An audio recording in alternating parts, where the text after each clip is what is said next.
Asyhadu an la ilaha illallah wa asyhadu anna Muhammadan abduhu wa rasuluh la nabiyya ba'dah. Alhamdulillah, puji syukur atas nikmat berkah Allah Subhanahu wa taala. Kita masih diberikan nikmat sehat, nikmat hidup, nikmat iman, bisa kembali lagi mengikuti kajian kitab pada pagi atau malam hari ini. Semoga Allah menerima amal-amal ibadah kita semua. Salawat salam kita curahkan kepada baginda Rasulullah SAW, kepada keluarga beliau, sahabat beliau, para tabiin, tabiin, dan seluruh umat beliau yang istiqomah sampai akhir zaman. Amin ya rabbal alamin.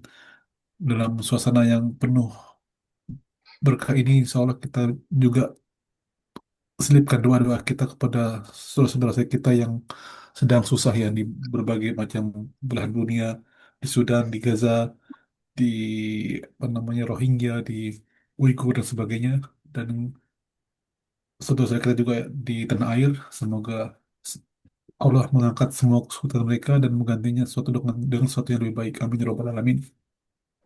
Baik, tanpa memperpanjang waktu, kita langsung serahkan kepada Ustadz Junedi untuk memulai dengan saut tausiah, Ustadz. Tafadhol, Ustadz. Baik, jazakumullah khair. Assalamualaikum warahmatullahi wabarakatuh. Waalaikumsalam. Warahmatullahi. Alhamdulillah wa kafa wa salatu wassalamu ala nabiyina al-mustafa wa ala alihi wa sahbihi ahli sidqi wal wafa. Di ujung bulan Syawal ini kita terus bersyukur kepada Allah Subhanahu wa taala, bersalawat kepada baginda Rasul sallallahu alaihi wasallam. Bapak Ibu jamaah sekalian, rekan-rekan yang dirahmati Allah, bersyukurlah kepada Allah bagi yang telah menyelesaikan puasa Syawal 6 hari sebagai wujud keberlanjutan kesinambungan amal kita. Dan yang belum menuntaskan hari ini adalah hari terakhir ya. Senin sudah kurang lebih masuk sudah bulan Dzulqa'dah. Masuk bulan-bulan haram.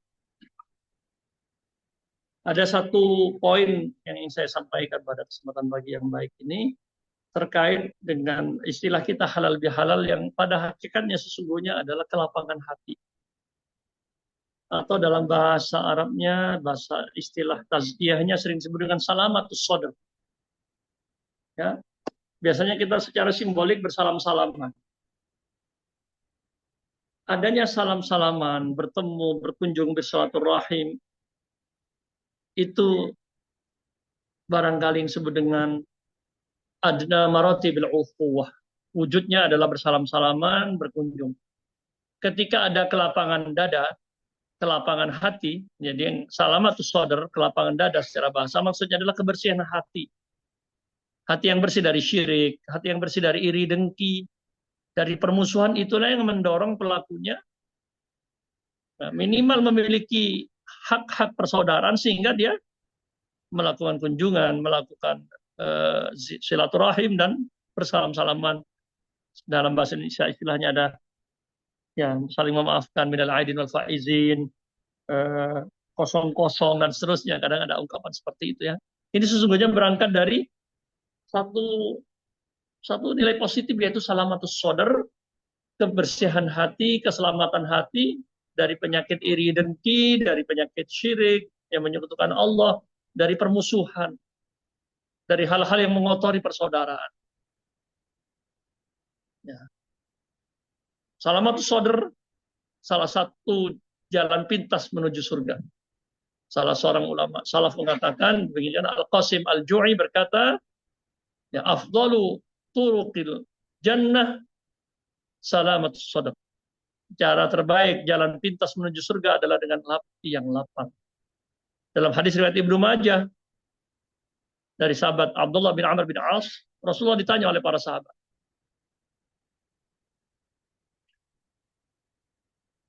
Ayyun nasi afdal?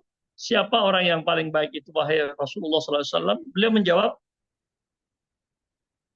Saduqul lisan mahmumul qalbi. Orang yang lisannya jujur, ya, berbicaranya jujur, ucapannya jujur, ya, dan mahmumul qalb. Kata para sahabat, kami mengerti apa yang maksud dengan lisanul sodukul lisan atau lisanul sidukul lisan, ya, sodukul lisan yang berbicara dalam keadaan jujur, dengan jujur. Tapi yang mahmumul qalb kami tidak paham ya Rasulullah. Apa itu? Beliau menjawab, ya, orang yang an-naqi, yang bersih hatinya, at-taqi, yang penuh dengan takwa, ya. La hasada wa la ghil, yang tidak menyimpan iri dengki. Ya. Kok dia sukses ya? Nah, suasana Lebaran kemarin mencairkan itu, iri dengki itu. Walaupun ya dalam banyak praktek sampai menjadi apa semacam anekdot atau pameo ya, bahwa ya kalau yang kaya dikunjungi, tapi intinya kemudian kita diingatkan untuk kita bersihkan hati kita dari iri dengki. Toh itu adalah takdir dari Allah Subhanahu wa taala. Itu adalah karunia atau pembagian dari Allah Subhanahu wa taala. Karena itu ulama mengatakan mengapa iri dengki itu apalagi ketika beraktif. A'udzubillahi minasyaitonirrajim wa min syarri hasidin idza hasad. Ketika iri dengki itu kemudian aktif, bergerak, tidak diam, itu berbahaya. Kapan dia terbakar tokonya, kapan rumahnya ya, rusak, kapan dia kena musibah, kapan bagaimana, apalagi kemudian merancang untuk mencelakakan orang lain. Na'udzubillah ya.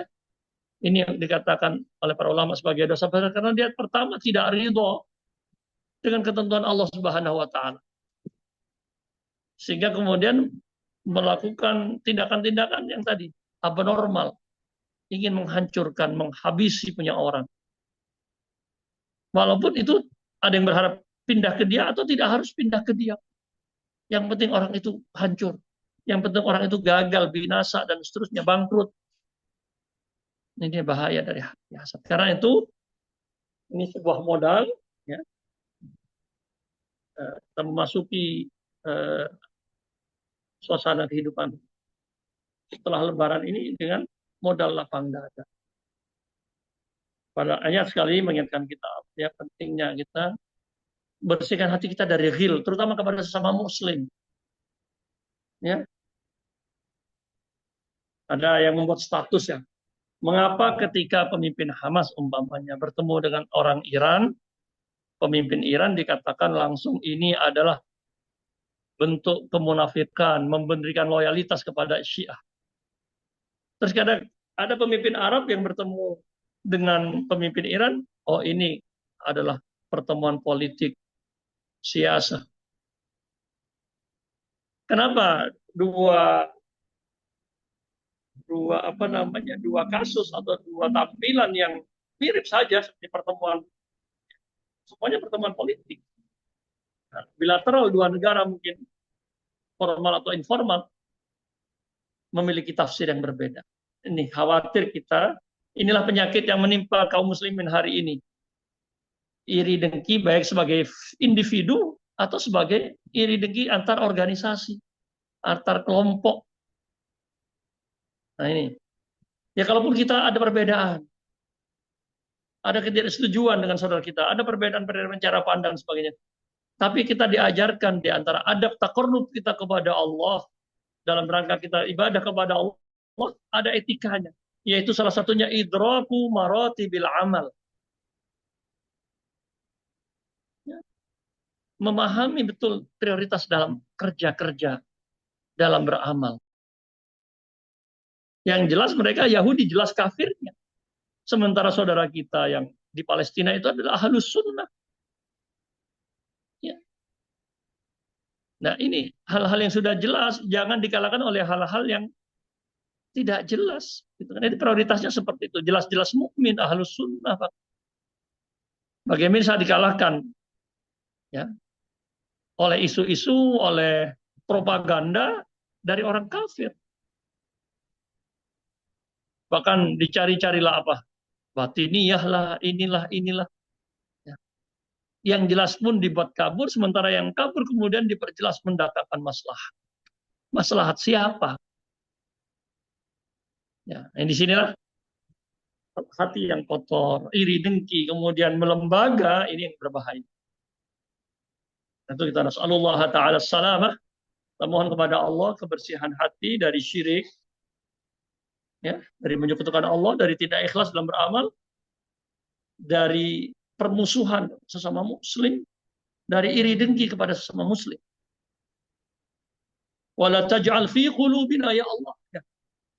Ini sifat orang-orang beriman dari dahulu. Ya. Walladzina ja'u min ba'dihim. Orang-orang yang datang setelah mereka. Baik itu kaum Ansor, Tabi'in. Ya. Datang setelah mereka orang beriman terdahulu. Ya qulun. Mereka berkata, Rabbana gfir lana. Ya Allah, ampunilah kami. Wali ikhwanina alladzina sabaquna bil iman. Juga saudara-saudara kami yang telah mendahului kami dalam keimanan. Nah, ini tentu ketika ada ghil, ada hasad, ada iri dengki, nggak mungkin keluar. Mudah-mudahan doa ya, susah lah paling tidak keluar. Mudah-mudahan usaha Anda sukses, bisnis Anda sukses. Kalau masih ada ghil itu, yang ada malah berpikir bagaimana menjatuhkan. Ini yang pertama, bahwa doa, ya, mendoakan itu salah satu ciri bahwa dia tidak ada iri dengki. Kemudian lanjutan ayatnya mengatakan bahwa itu pun belum tentu aman. Maka dia memohon kepada Allah, wala taj'al fi qulubina. Ya Allah, jangan jadikan dalam hati kami ini ghillan lilladzina, perasaan iri dengki terhadap orang-orang beriman. Karena tadi godaan-godaan yang nampak yang tersembunyi, tipuan-tipuan, propaganda-propaganda bisa membuat munculnya iri dengki ini sehingga hilanglah prioritas dan cara pandang yang benar, cara berpikir yang tepat, yang logis. Jadi kita menunjukkan secara verbal, secara zahir, dukungan dalam bentuk doa. Mengharapkan kebaikan doa itu. Kemudian dalam diri menegaskan, memohon kepada Allah agar jangan terpengaruh dari hal-hal yang baik itu sifatnya hawa nafsu pribadi atau dari luar propaganda, tipuan, atau sejenisnya yang membuat kemudian melahirkan iri dengki pada sesama muslim yang pada ujungnya merugikan umat secara umum dan dia secara pribadi juga telah terjatuh dalam dosa besar. Saya kira poin ini mungkin yang perlu menjadi juga ya renungan kita di momentum masih ya, suasana halal bihalal banyak ya masih banyak undangan halal bihalal ini, bahwa jangan terjebak pada seremoninya, tapi kemudian kita masih berpikir sektarian ya, masih menyimpan iri dengki, permusuhan terhadap sesama muslim. Mudah-mudahan Allah Subhanahu wa taala hilangkan iri dengki, membersihkan hati-hati kita. Allahumma tahhir qulubana minan nifaq, ya Allah, bersihkan hati kami dari sifat nifak, hipokrit, ya. Wa amalana minar riya, ya Allah, bersihkanlah amal kami dari riya. Wa alsinatana minal kadhib, ya Allah, bersihkan lisan-lisan kami dari berbohong, berdusta. Wa ayunana minal khiyanah, mata-mata kami dari khianat, berkhianat kepada saudara sendiri. Saudara-saudara kita di Palestina telah merasakan pengkhianatan itu. Dari 87% yang awalnya diribut hanya sedikit, 12%, 13%, ya, ya, 78%, 23%. Kemudian semakin pengkhianatan dari saudara Muslim sendiri, saudara-saudara Arab sendiri, kemudian berbalik. Yang tersisa sekarang tinggal 23%. Bahaya dari hati yang kotor, dada yang tidak bersih, dari hati yang tidak bersih, kemudian lahirlah permusuhan dan iri dengki. Mudah-mudahan Allah jaga kita semua, karena Allah Maha tahu. Innaka ta'lamu kha'inatal a'yun wa ma tukhfis sudur. Allah Maha tahu apa yang ada dalam pengkhianatan mata ini dan apa yang disimpan dalam hati-hati ini, dalam dada-dada kita. Wallahu ta'ala alam. Mari kita lanjutkan insyaallah, mudah-mudahan pagi ini betul-betul menjadi pertemuan terakhir dalam Kitabul Janaiz. Banyak hadisnya tapi beberapa riwayatnya pendek, mudah-mudahan kita bisa tuntaskan. Silakan tafadhol 582. Ya. Silakan Baik, yang ingin membantu. silakan. Silakan siapa yang mau memulai untuk pertemuan kali ini? Langsung saja menyalakan mic. Saya Ustaz. Silakan. Tafadhol, tafadhol. وعن عثمان رضي الله عنه قال كان رسول الله صلى الله عليه وسلم إذا فرغ من دفن الميت وقف عليه وقال استغفروا لأخيكم وصلوا له التثبيت فإنه الآن يسأل رواه أبو داود وصححه الحاكم. Barakallah, jazakallah khair atas bacaannya, luar biasa. Hadis pertama dalam pertemuan pagi ini dengan nomor 582 dari sahabat Utsman bin Affan radhiyallahu an.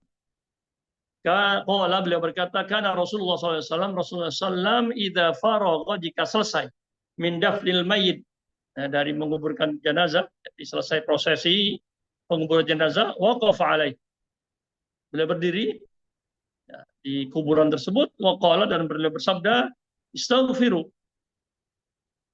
mintakanlah ampun li akhikum, kepada saudara kalian, untuk saudara kalian. Wasalul lahu tatsbita, mohonkan baginya tasbit, keteguhan, kekokohan. Ya. Fa innahu al-ana yus'al, karena beliau sang jenazah ini, sang mayit ini sekarang sedang ditanya. Hadis sahih riwayat Abu Dawud dan juga disahihkan oleh Imam Hakim. Ya. Bisa digeser pengertian dari hadis ini. Fihi dalalatun, dari hadis ini bisa dipahami bahwa mayit mendapatkan manfaat dari permohonan ampun orang yang masih hidup kepadanya. Ya. Jadi seperti yang tadi ayat saya bacakan, Rabbana ighfir lana wa li ikhwanina alladzina sabaquna bil iman. Kalau doa sepakat ya. Para ulama sepakat. Juga dalam surat Muhammad Allah berfirman, wastaghfir li dzambika walil mu'minina wal mu'minat. Mohonkanlah ampunan untukmu dosa-dosa wahai Muhammad, juga untuk orang-orang mukmin dan mukminat, tidak dibatasi yang hidup atau yang sudah meninggal. Ya. Juga hadis-hadis menyebutkan sebagaimana diriwayatkan oleh Imam Bukhari Muslim dari sahabat Anas, ya, Rasulullah SAW bersabda bahwa innal mayyita, bahwasanya jenazah itu, mayit itu, idza wudi'a fi qabrihi, ketika sudah dimasukkan dalam kubur, wa tawalla anhu ashabuhu, kemudian sanak kerabatnya, teman-temannya kembali pulang, innahu la yasma'u qur'ani alihim, si jenazah mendengar bunyi alas kaki mereka, mulai terompah, bakia, sendal, sepatu, apapun jenisnya didengar. Riwayat Muslim menambahkan, wa idzan sarafu atahu malaikan, ketika mereka sudah berpaling, datanglah dua orang malaikat. Dalam riwayat Abu Hurairah ada tambahan dari riwayat Ibnu Hibban dari hadis Abu Hurairah, ya, dan Tirmidzi, malaikat tadi disebutkan azraqani aswadan, dua malaikat tadi apa? Biru hitam, itu apa warnanya? Kalau campuran biru dan hitam. Dua-duanya biru dan hitam. Apa? Mungkin yang ahli kimia ini, perpaduan warna biru dan hitam muncul apa warnanya? Mas Kamil atau Mas Samsudin, Mas Wahyudin. Kalau warna hitam Dongker, dipadukan Ustaz. jadi warna apa? Kenapa, Pak? Ya, Biru dongker. Biru dongker. warna apa? Biru dongker. Biru dongker, ya, kira-kira seperti itu. Yuqul li ahadihima al-munkar, nama malaikat yang satu namanya Munkar, wal yang lainnya Nakir. Ya. Dalam riwayat Tabrani juga ada tambahan dalam kitab beliau Al-Awsat, disebutkan bahwa mata kedua malaikat tadi seperti ya, apa namanya, mislu qudurin nuhas, seperti qidr itu apa, panci atau tempat memasak itu yang terbuat dari tembaga. Wa anyabuhuma mislu soyasil baqar, taring keduanya itu seperti tanduknya sapi. Suara keduanya seperti, ya, petir. Ini gambarannya, ya. Kemudian riwayat Abdul Razak menambahkan, dengan kedua taringnya itu mereka menggali. Ya, kemudian ya, juga apa? Ya ta'ani, dengan kedua eh, taringnya tadi juga menekan atau menyisir rambut keduanya. Ya.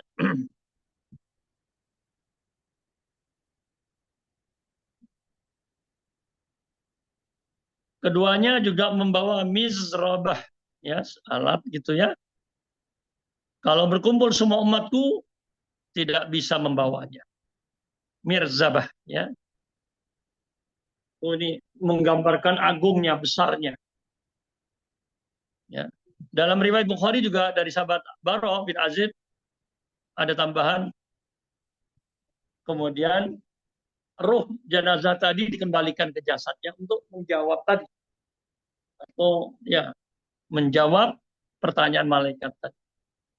Maka dari hadis-hadis ini bisa dipahami, bisa disimpulkan, ya, bahwa kedua malaikat tadi bertanya kepada si mayit. Ya. Di antara pertanyaannya, apa yang kalian sembah? Nah, kalau jawabannya menyembah Allah, maka ya, di dunianya menyembah Allah, maka dia diberi ilham, diberi petunjuk untuk menjawab, ya, saya dulu menyembah Allah. Kemudian ditanya lagi, apa pendapatmu tentang Muhammad? Maka kalau dia mukmin, dia akan mengatakan, aku bersaksi bahwasanya beliau adalah hamba Allah dan Rasulnya. Dalam riwayat ini dikatakan, saya bersaksi bahwasanya tidak ada Tuhan kecuali Allah dan Muhammad adalah hamba dan utusannya. Kemudian dijawab, engkau telah berkata benar. Setelah itu tidak ditanyakan lagi kalau sudah jawabannya seperti itu.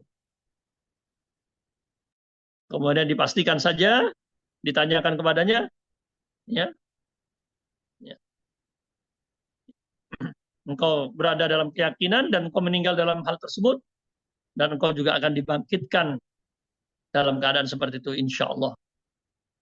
Dalam lafaz lain ada tambahan, fayunadi munadin min ahlis sama. Ada yang menyeru dari langit ketika jawabannya seperti itu, bahwa hambaku telah berkata jujur.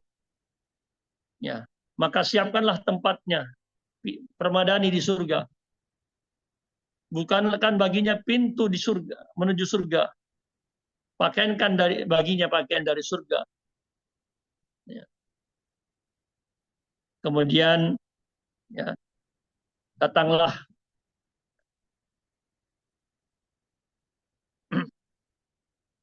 ya,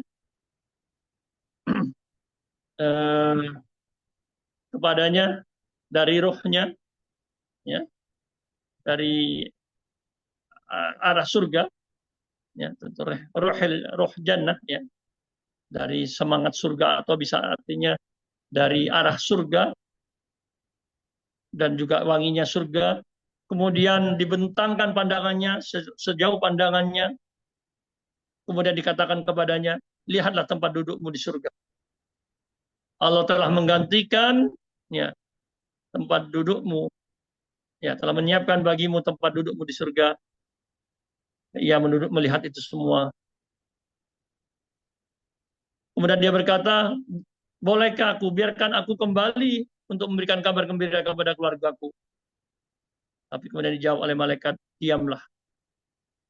Akhirnya dilapangkan kuburnya, 70 hasta, ya, dan segar, hijau, evergreen gitu, sejuk, selalu hijau, sampai kiamat. Itulah yang disebut dengan nikmat kubur. Kuburnya terasa lapang, luas, hijau. Yang dilihat adalah nikmat-nikmat surga. Tadi sekilas saya lihat ada pertanyaan, apakah perlu dihafal sebelumnya atau bisa jawab otomatis? Tentang talqin, ya, di pandu ini nanti akan ada pembahasannya, insya Allah. Kita terus ikuti, insya Allah. Nah, ini dari hadis ini, ya, tentang sepakat tentang mendoakan, ya, bahwa Rasulullah bersabda dalam hadis sahih ini agar kita yang hadir waktu itu diingatkan untuk is'alu li akhikum tasbit, memohonkan untuk Allah, untuk si jenazah tersebut kepada Allah agar diberi kemampuan menjawab dengan baik. Tasbit, kokoh, jawabannya tegas, mantap, tidak ragu-ragu. Ini sesuai juga dengan firman Allah dalam Al-Quran. A'udzubillahi minasyaitonir rajim. Yutsabbitullahu alladhina amanu bil qawli tsabiti fil hayati dunya wa fil akhirah. Allah akan teguhkan orang-orang beriman di dunia, ya, ucapan mereka dengan perkataan yang teguh, ya, sikap yang teguh, bisa juga di dunia, ya. Di kondisi kita seperti sekarang ini, kita mohon Allah teguhkan sikap, pendirian, dan pendapat-pendapat kita di dunia. Wa fil akhirah, ya, juga di akhirat. Dan etapa pertama atau fase pertama akhirat itu adalah saat kita dikubur. Awalu marhalatin min marahil akhirah. Jadi saya kira tentang ini, tentang soal munkar wa nakir, soal mayit fil qabr, pertanyaan malaikat di kubur, ini satu yang disepakati, insyaallah sabit dengan Quran, sudah disepakati dalam Quran dan hadis. Hanya kemudian teknisnya nanti, detailnya seperti apa, ya. Tentang bahwa Rasulullah memerintahkan kita untuk mendoakan istaghfir li akhikum, ya. Istaghfiru, ya. Li akhikum, mohonkan ampun dan mohonkan diteguhkan, itu sepakat. Yang berbeda nanti rinciannya tentang teknisnya, ya. Apakah perlu dipandil atau tidak, ditalkin tadi, ya. Wallahu taala. Ada pertanyaan, saya lihat sekilas, saya belum sempat membaca, mungkin ada yang bisa Iya, bacakan. saya bacakan Ustaz, pertanyaannya. Tadi disebutkan bahwa malaikat datang saat pengantar mayit sudah pulang. Manakala ada beberapa orang yang belum pulang, apakah malaikat masih menunggu sampai pulang baru malaikat mendatangi mayit atau bagaimana Ustaz? Apakah sampai orang Dari terakhir yang mengantar? seperti itu, ya. Faidan sorofu, ketika mereka semua sudah pulang, ya tentu, ya, mayoritasnya sudah pulang, terkadang masih nyisa keluarganya masih ingin mendoakan. Allah Ta'ala pastinya, tapi ya tidak terlalu lama biasanya, kan. Ada yang, karena kita juga dilarang meratap sampai berlebihan ketika mengantar kubur, kan. Jadi saya kira kalau kita pahami bahwa memang setelah semuanya pergi, ya juga artinya masih waktu yang tidak terlalu panjang, ya, paling standar setelah selesai doa, ya, penguburan, doa, kemudian bersih, merapikan yang ada di situ, mendoakan keluarganya, biasanya ya mungkin 15 menit, paling lama mungkin setengah jam, ya. Saya kira sesuai zahir hadis tadi, ya, bisa jadi memang setelah semuanya pergi. Kalaupun ada yang tersisa 1-2, kan tentu pengecualian, ya, artinya. Atau minbab juga pengertiannya bisa, ya, mayoritasnya sudah, kan, karena ketika hukum itu secara umum kan berdasarkan mayoritas. Artinya kalaupun tersisa 1-2 sudah bisa dianggap dalam bahasa secara umum tadi mereka sudah pergi, ya, walaupun tersisa 1-2. Jadi, artinya jaraknya antara dikuburkan dengan soalul munkar wa nakir tadi, pertanyaan malaikat, itu tidaklah terlalu jauh. Wallahu taala alam. Kalau tidak ada lagi bisa kita lanjutkan, karena insya Allah ini cukup banyak hadisnya. Mudah-mudahan kita bisa, ya. Nah, ini ada lanjutannya, ya, di slide berikutnya, ya. Ini Slide-nya tentang, mohon digeser. ya, kita lanjutkan sedikit. Ini masih tentang lafaz yang ada juga dalam lafaz lain dikatakan, ya, setelah itu diperintahkan oleh malaikat kepada jenazah, tidurlah seperti yang sudah mendapatkan nikmat tadi, seperti tidurnya pengantin, ya. Tidak membangunkannya kecuali keluarga yang paling ia cintai. Wallahu ta'ala, ya, kita hal gaib seperti ini gimana membangunkannya kecuali keluarga yang paling ia cintai. Mungkin lewat ilham, lewat doa, wallahu ta'ala, ya. Teknisnya, ya, kalau dibicarakan teknis kita tidak tahu, wallahu ta'ala. Tapi ada keterangan seperti ini. Jadi setelah ditanya dan jawabannya bagus, ya, tadi jujur, benar, kemudian diberikan nikmat, dilihatkan tempat duduknya di surga, dilapangkan 70 hasta tadi, ya, zero, ya, depan tadi 70 depan, kemudian di hijau, sejuk dan seterusnya, dipersilakan untuk tidur seperti tidurnya pengantin, naumatul arus, ya, ya, dan tidak bangun kecuali dibangunkan oleh, ya, keluarga yang paling ia cintai. Allah Ta'ala, teknisnya seperti apa, dibangunkan lewat apa, kan kita tidak nyampe itu, ya, apa lewat doanya, apakah dia membangunkan datang ke kubur, tentu kita tidak tahu. Nah, ini bab gaib, ya, metafisik yang kita serahkan ilmu detailnya kepada Allah. Adapun orang kafir dan munafik, ya, Ketika ditanya, malaikat bertanya kepadanya, siapa Tuhanmu? Dia tidak bisa jawab, ha, bingung, la adri, nggak tahu. Ya, ditanya oleh malaikat, apa agamamu? Ha, nggak tahu, bingung, linglung.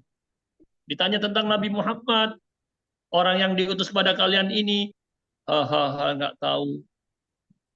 Ya, kamu nggak tahu, nggak baca, tidak paham, tidak ikut. Ya, ya, tidak ikuti orang yang paham, maka kemudian dipukul dengan palu dari besi dengan sebuah pukulan. Kalau ya dipukulkan ke gunung, gunung itu langsung jadi tanah. Ya. Kemudian dia berteriak, si munafik, si kafir tadi berteriak, teriakan yang didengar ya, ya oleh semua makhluk kecuali manusia dan jin. Kalau manusia dengar pingsan, ya, atau mungkin kaget sampai bisa meninggal. Makanya yang tidak mendengar teriakan yang luar biasa itu kecuali semua makhluk mendengar kecuali sakolain, al-ins wal jin, manusia dan jin. Ya.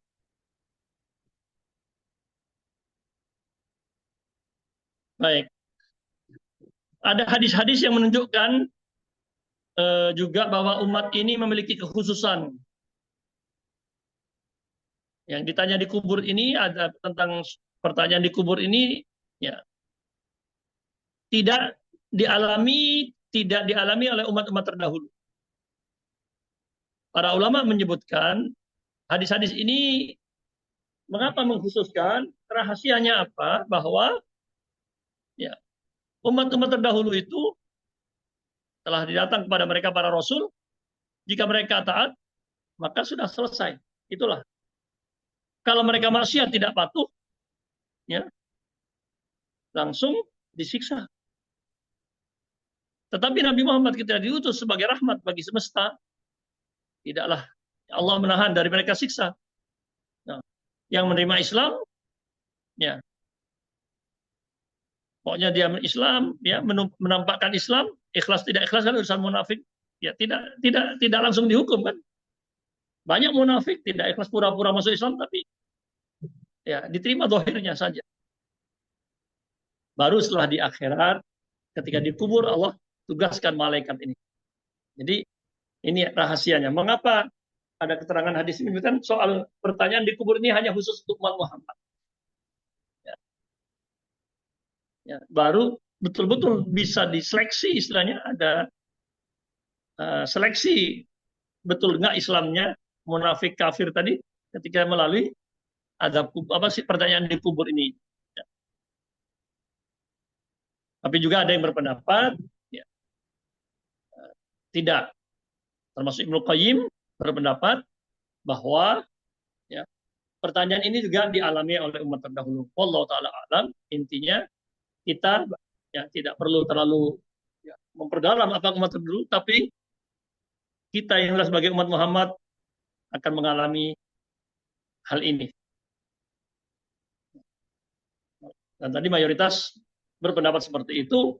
Intinya ya karena memang kita adalah umat terakhir yang memiliki tadi ciri khas tidak segera disegerakan azab di dunia. Untuk semakin mempertegas ujian bahwa kita taat atau tidak. Kita mengikuti Rasul atau tidak. Mudah-mudahan Allah Subhanahu wa taala ya memberikan kepada kita as-sabat tadi, keteguhan, keistiqomahan, konsistensi dalam berislam ini setelah Allah memberikan anugerahkan kepada kita Islam ini yang mahal. Ya. Allah memberikan hidayah kepada kita dan kita mohon Allah tambahkan hidayah tersebut pada kita.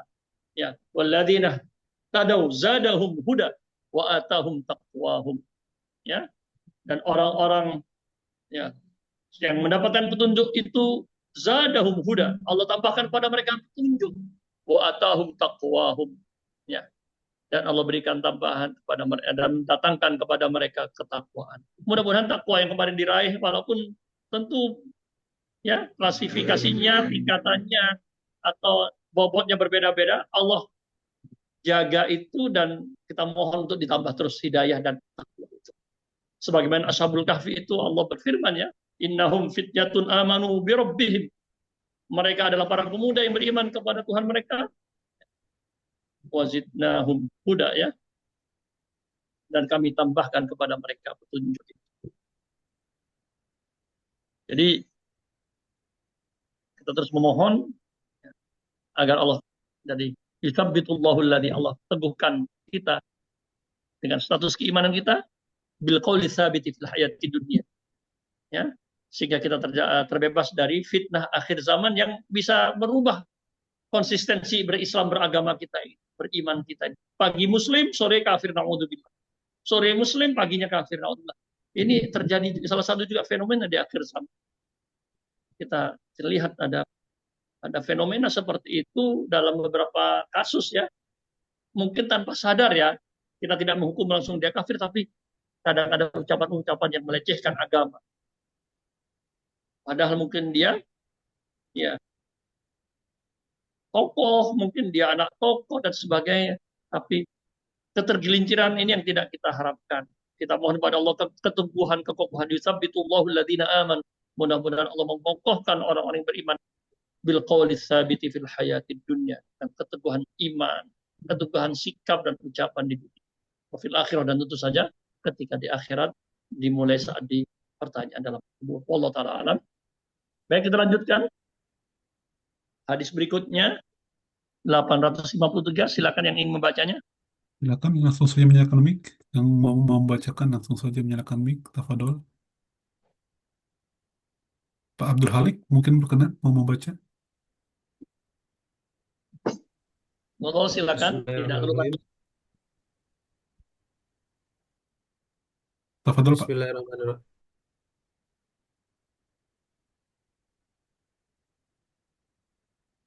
Bismillahirrahmanirrahim. Wa an Damrata bni Habibin ahadit tabi'ina qala kanu yastahibbuna idza suwiya 'alal mayyiti qabruhu wan sarafan nasu anhu ayyuqala inda qabrihi ya fulan kul la ilaha illallahu thalatha marratin ya fulan kul rabbi Allahu wa diniyal Islam wa nabiyyi Muhammadun sallallahu alaihi wasallam rawahu Sa'id bin Mansurin mauqufan. Lanjut 584, Ustaz, masih berkaitan. Walid Tabarani nahwuhu min haditsin Abi Umamah marfu'an mutawwalan. Baik. Nah, ini tadi pertanyaan tentang talqin, di sini mulai disinggung. Ibnu Hajar kembali ke 583, Mas, ya. Wa an Damrata, ya, dari seorang tabi'in, ya, bernama Damrah ibn Habib, ahadit tabi'in, salah seorang tabi'in. Ya. Qala, beliau berkata, beliau menceritakan bahwa para sahabat, ya, tentu yang dimaksud kalau tabi'in menceritakan, ya, pada dasarnya adalah dari sahabat, walaupun mungkin juga dari tabi'in. Tapi tabi'in itu uswahnya, keduanya, teladannya adalah para sahabat. Jadi kemungkinan besar yang dimaksud kanu mereka di sini adalah para sahabat. Yastahibbuna, ya, menganjurkan, menyunahkan idza suwiya 'alal mayyiti qabruhu, ketika jenazah atau mayit itu sudah suwiya, diratakan kuburnya, sudah selesai urusan penguburannya, wan sarafan nasu anhu, dan orang-orang sudah pulang, ya, ada yang mengatakan, ada yang membacakan di sisi kuburnya, ya fulan, wahai si fulan, siapa namanya, ya, seperti ditalqinkan itu, katakanlah la ilaha illallah salasa marrah, la ilaha illallah 3 kali. Wahai fulan, katakanlah Tuhanku ada Allah. Wa dini al-Islam, agamaku adalah Islam. Wa Nabi Muhammad, dan nabiku adalah Nabi Muhammad sallallahu alaihi wasallam. Hadis ini diriwayatkan oleh Imam Sa'id bin Mansur dalam kitab Sunannya, tapi mauquf. Mauquf itu artinya bersumber dari sahabat, bukan bersumber dari Nabi. Ya. Ya, di sini ada keterangan bahwa pentahqiq tidak menemukan sanadnya secara spesifik.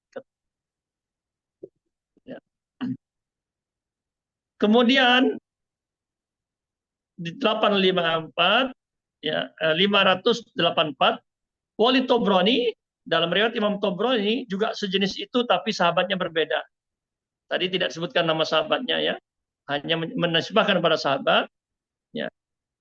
Kalau di sini menyebutkan dari sahabat Abu Umamah dan menyandarkannya secara marfu kepada Nabi, lafadznya bisa digeser ya. Geser ya. Walafdu hadis Abi Umamah, lafadz hadis ya Umamah itu adalah jika meninggal ya, jika aku meninggal, sahabat Abu Umamah ini ya, fasna'u bi kama amara Rasulullah, maka lakukanlah terhadapku seperti yang Rasulullah perintahkan agar kami memperlakukan jenazah kami.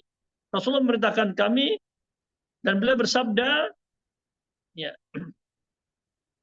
jika salah seorang di antara saudara sekalian meninggal dan kalian sudah meratakan, sudah menutupi kuburnya dengan tanah, maka hendaknya salah seorang di antara kalian berdiri di sisi kepalanya, kepala kuburnya tadi, ya di sisi kepalanya, kemudian mengucapkan wahai fulan, anaknya si fulan bin fulan, ya.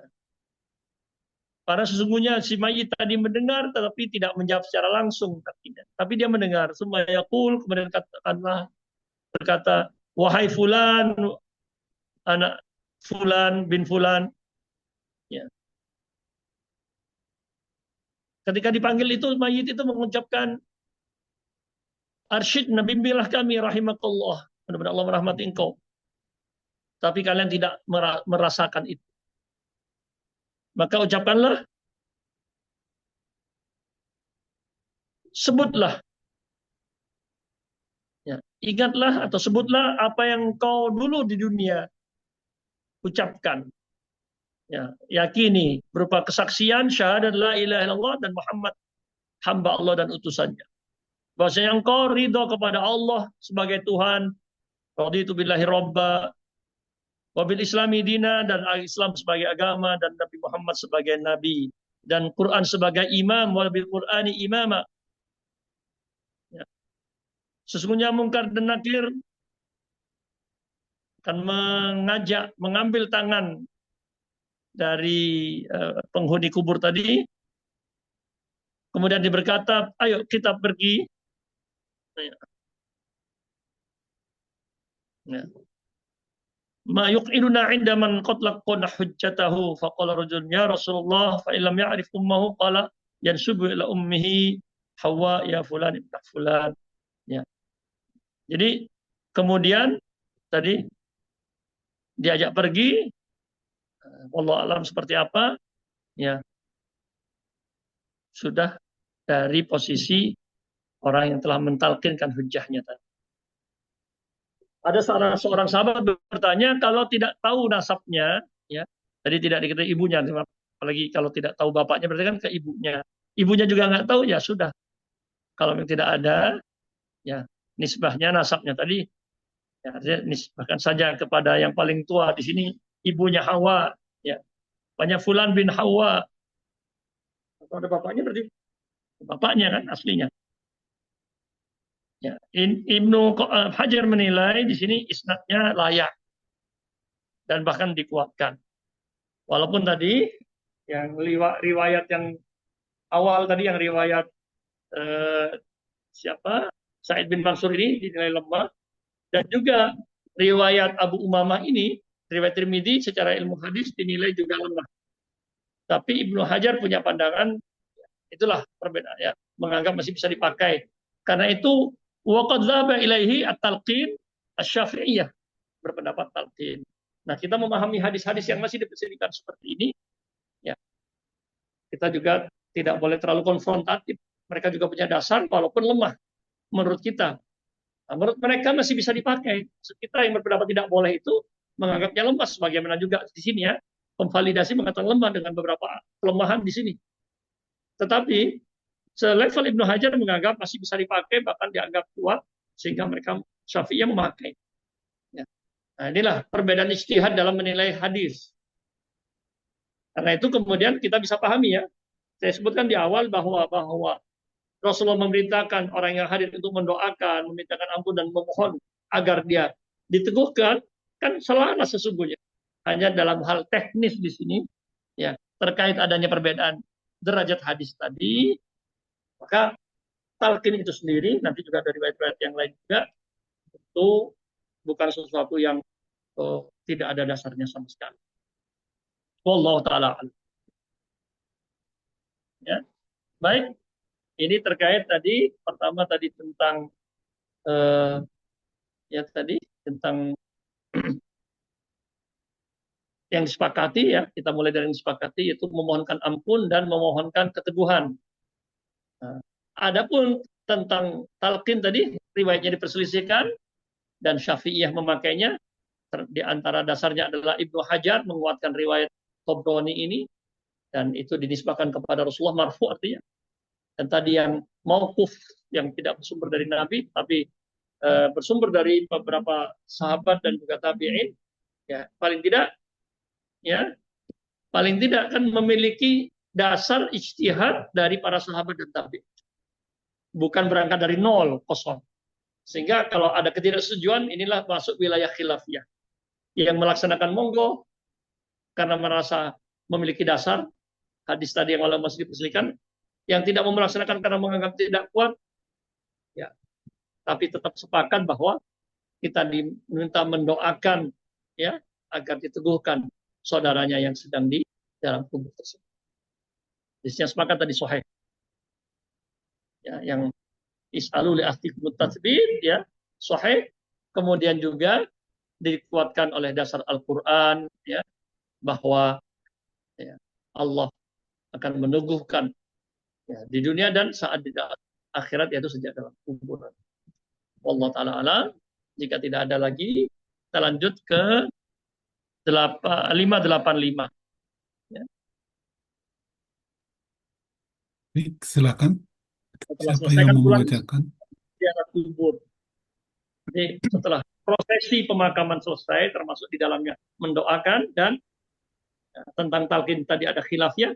Setelah itu kita masuk tentang ziarah kubur, hukum dan etikanya. Silakan. 585. Monggo, tafadhol. Baik, silakan. Langsung saja menyalakan yang mau membacakan. Yang ingin membacanya silakan.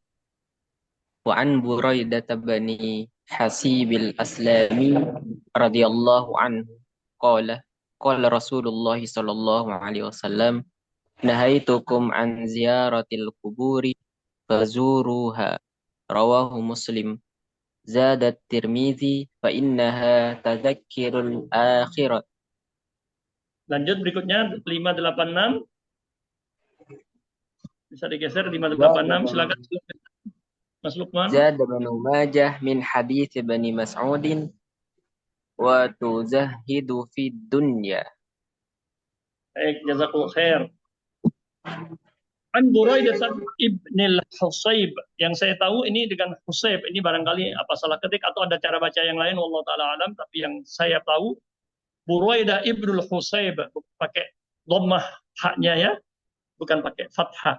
Al-Aslami ya, marganya dari suku Aslam, Al-Aslami radhiyallahu anhu qala, beliau berkata qala Rasulullah sallallahu alaihi wasallam, Rasulullah SAW bersabda, nahaitukum, saya dulu melarang kalian. Dalam lafaz yang lain ada kuntunya, kuntu nahaitukum.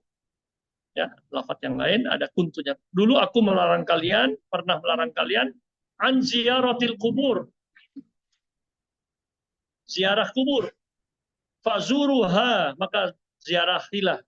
Silakan kalian melakukan ziarah, ya. Ada lafadznya yang lain tambahannya al-an sekarang. Artinya dulu tidak boleh, sekarang boleh. Ini riwayat Imam Muslim, jelas sahih ya. Juga diriwayatkan oleh Imam Ibnu Abi Syaibah, Imam Ahmad, Imam Abu Dawud, Tirmidzi, Abu Dawud, Nasa'i dan Ibnu Hibban, juga Imam Baihaqi. Ada satu kaidah usul fikih ya. al-amru ba'dan nahyi yufidul ibahah. Pada dasarnya ketika ada perintah sebelumnya ada larangan, jadi al-amru perintah setelah larangan pada dasarnya adalah yufidul ibahah. Tidak menunjukkan wajib perintah tersebut. Ya, dia paling tidak atau hukum asalnya adalah mubah. Karena dari dilarang kemudian diperintahkan tidak berarti untuk jadi wajib.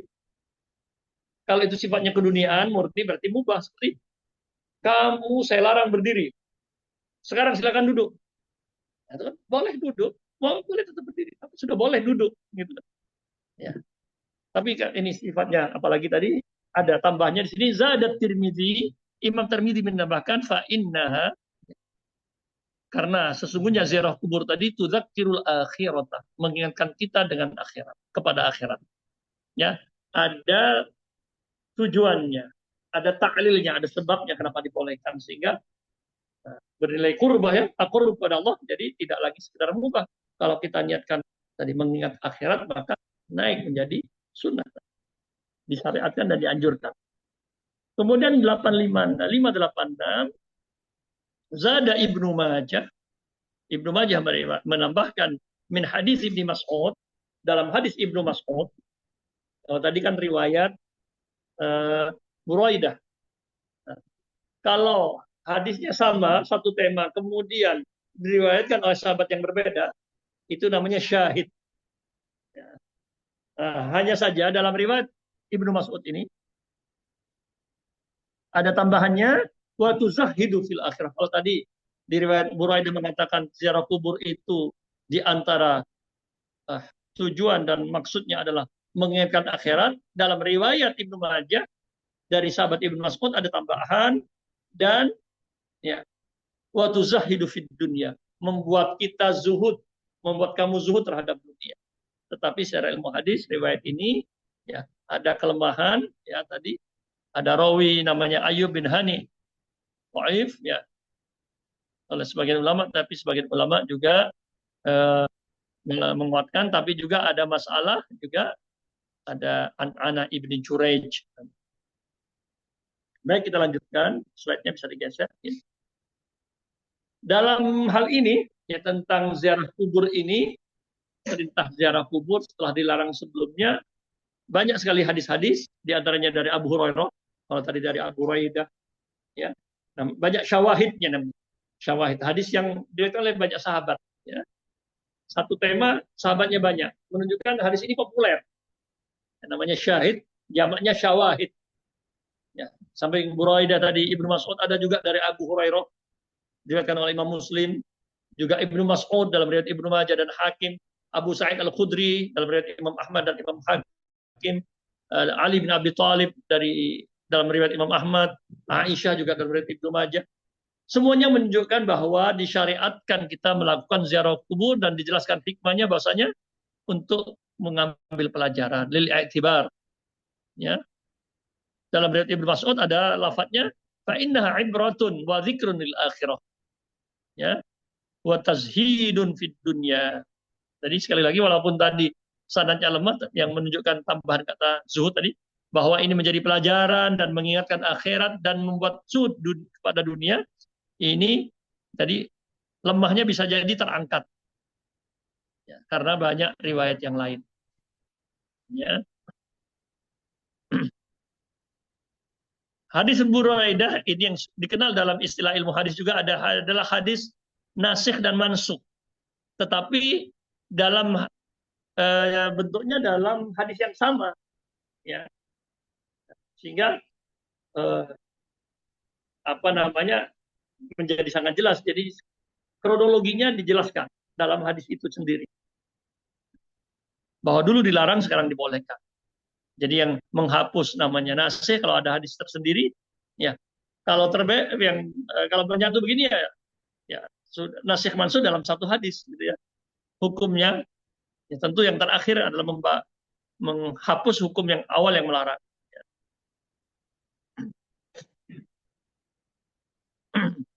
Perintah di sini fazuruha, ya. Ya. Ada perintah kepada laki-laki, nanti ada kita bahas lebih lanjut untuk perempuan. Wahwa amru nadbin, diperintah tapi tadi dia tidak sampai wajib. Ya, juga asalnya mubah boleh, tetapi karena sifatnya kurbah ya, taqarrub ibadah, dia naik menjadi sunnah. Kalau murni keduniaan itu mubah. Ya, secara sepakat para ulama menafsirkan perintah di sini adalah perintah sunnah atau apa namanya eh, eh, dianjurkan begitu, sunnahkan. Wa yata'akkadu, kemudian lebih ditekankan kalau ya ziarah ini kepada kubur kedua orang tua, al-walidain. Dasarnya apa? Ada riwayat-riwayat dari sahabat dan tabi'in yang disebut dengan asar ya. Berikan perhatian lebih kepada ya ta'akkad, menjadi lebih dianjurkan kepada kedua orang tua. Baik, kita lanjutkan tentang ziarah kubur bagi wanita bagaimana. Kalau tadi untuk laki-laki sepakat dianjurkan. Nah, monggo dilanjutkan 500, silakan. 587 ya. Baik, silakan. Langsung saja menyalakan mic yang ingin membacakan. Mungkin Ibu Fatimah berkenan membacakan. Baik Ustadz, terima kasih. Bismillahirrahmanirrahim. Wa an Abi Hurairah radhiyallahu anna Rasulullah sallallahu alaihi wasallam la'ana zairatil kubur akhrajahu ajradahu dzikr ajrahu Tirmidzi wa sahahu Ibnu Hibban. Barakallahu fiik, jazakallahu khair, jazakillahu khairan. Hadis 587. Wa an Abi Hurairah, dari sahabat Abu Hurairah, nama beliau Abdurrahman bin Sakhr Ad-Dausi radhiyallahu an, sahabat yang paling banyak meriwayatkan hadis dari Rasulullah SAW radhiyallahu an, benar-benar Allah meridhai beliau. Anna Rasulullah SAW, misalnya baginda Rasulullah SAW melaknat, la'ana. Laknat itu at-tardu min rahmatillah, dijauhkan, diusir dari rahmat Allah. Berarti dibenci dan dimurkai dan dijauhkan dari rahmat Allah. Zairatil kubur, Allah melaknat perempuan-perempuan yang berziarah kubur. Dalam lafaz yang lain ada zawarat, perempuan-perempuan yang banyak, yang sering berziarah kubur. Hadis ini diriwayatkan oleh Imam Tirmidzi, dikeluarkan oleh Imam Tirmidzi dan disahihkan oleh Ibnu Hibban, dan di sini oleh pemvalidasi dinilai isnaduhu hasan, secara sanad hasan, karena ada rawi yang namanya Umar bin Abi Salamah, ya, dia statusnya hasan. Baik, kita lihat lanjutannya, penjelasannya. Tentu ya, di hadis ini tidak sendirian dari sahabat ya Abu Hurairah, tapi ada syawahidnya, ada riwayat sahabat lain yang juga meriwayatkannya. Di antaranya Ibnu Abbas, wa fil bab an Ibnu Abbas, berarti syahid namanya. Satu tema tapi sahabatnya berbeda, namanya syahid. Yaitu dari sahabat Ibnu Abbas dan sahabat Hasan bin Thabit. Hasan bin Thabit. Ya.